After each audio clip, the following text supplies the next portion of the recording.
Hello, my name is Jennifer Terri. I make Philippine Travel Updates. In this video is for balikbayans, former Filipinos, foreign spouse, and foreign children of Filipinos traveling together.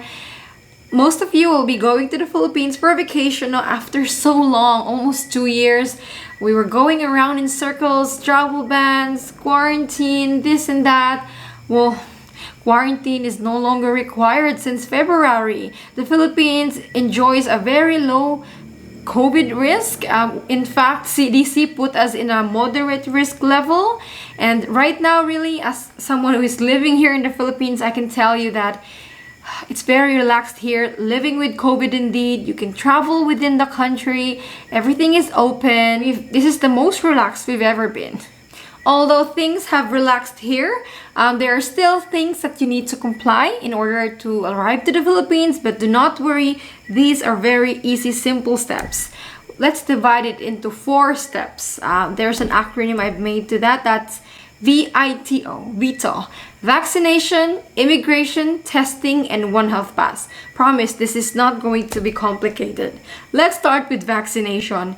For foreign nationals, former Filipinos, they must be fully vaccinated to enter the Philippines. That is a requirement for all passengers 12 years old and above.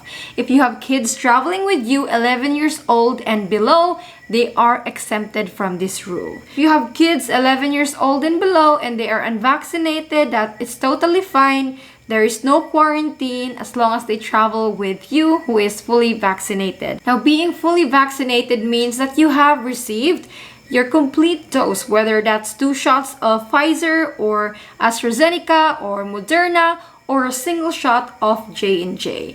And 2 weeks must have passed since you received that second shot or first shot of J&J. It has to be 2 weeks. Now, for those who are vaccinated last 2020 or 2021, are you still considered fully vaccinated?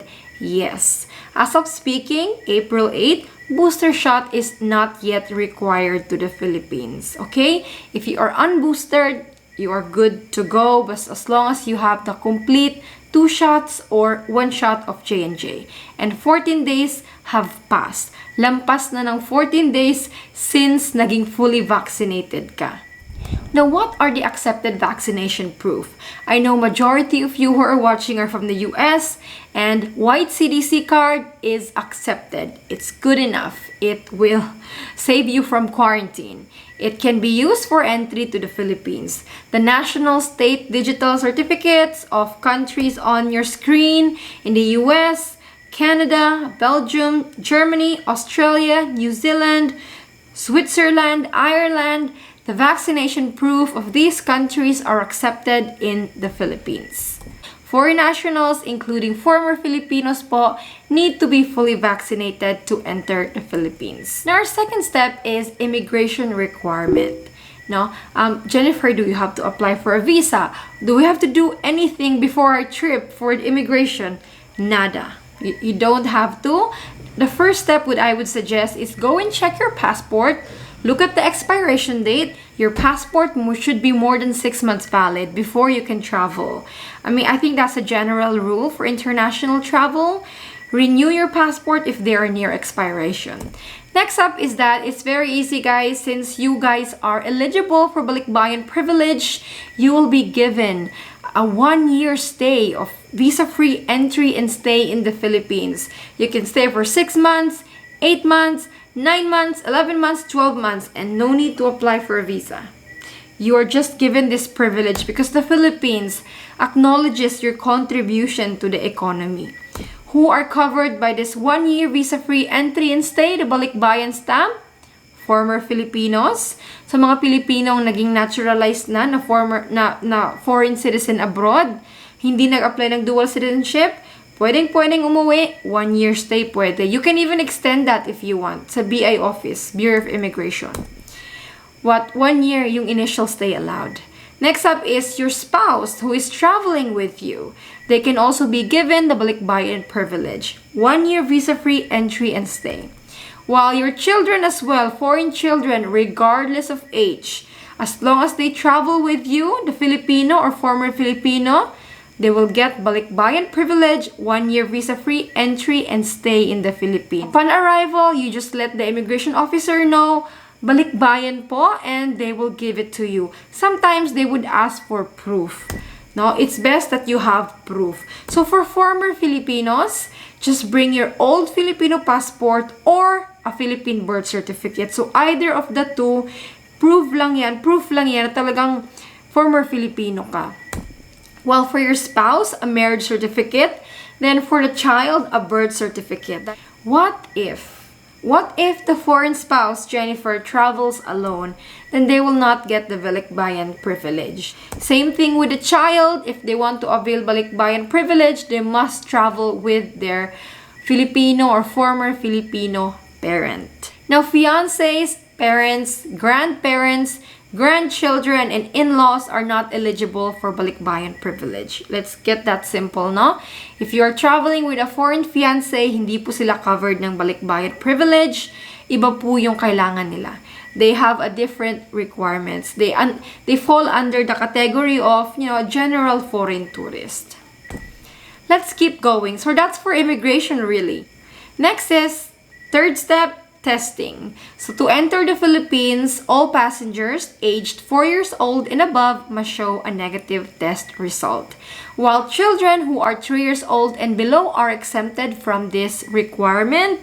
They don't need to get tested. While for us, 4 years old and above, we have two options. You can choose either to show an RT-PCR negative test result or antigen test. It's your choice. So for RT-PCR po, it has to be taken within 48 hours before departure. So not more than 2 days bago ang inyong pag-alis. So for example, if your flight is on April 10, 10:30 a.m., you must get tested on or after April 8, 10:30 a.m. So -2 lang, -2 days lang po siya. While for rapid antigen test, it should be taken within 24 hours before your flight. So for example, if your flight is on April 10, 10:30 a.m., you can get tested for antigen on or after April 9, 10:30 a.m. So -1 lang sa day. Madali lang po siyang i-compute. Kung RT-PCR, -2. Kung antigen, -1. So, Jennifer, how do we choose? It's totally up to you guys, whatever works for you. Sa RT-PCR, of course, it's longer validity kasi nga 48 hours, but it can be more expensive, RT-PCR, and the results may take time, diba? While antigen test, rapid antigen test is really more convenient and much cheaper, and I think this is easier to find. So, you can be tested within 24 hours before your flight, and the results can be released in less than an hour or 2 hours. Napakabilis. And if you have recently recovered from COVID, antigen test would be a better option. You have less chances of having positive test result. Now, there were changes the other day on antigen test. It's actually a good thing. It's more clarity na if you guys are getting antigen test, important po siya, it has to be administered and certified by a healthcare professional, whether that's laboratory, clinic, pharmacy, or other similar establishment.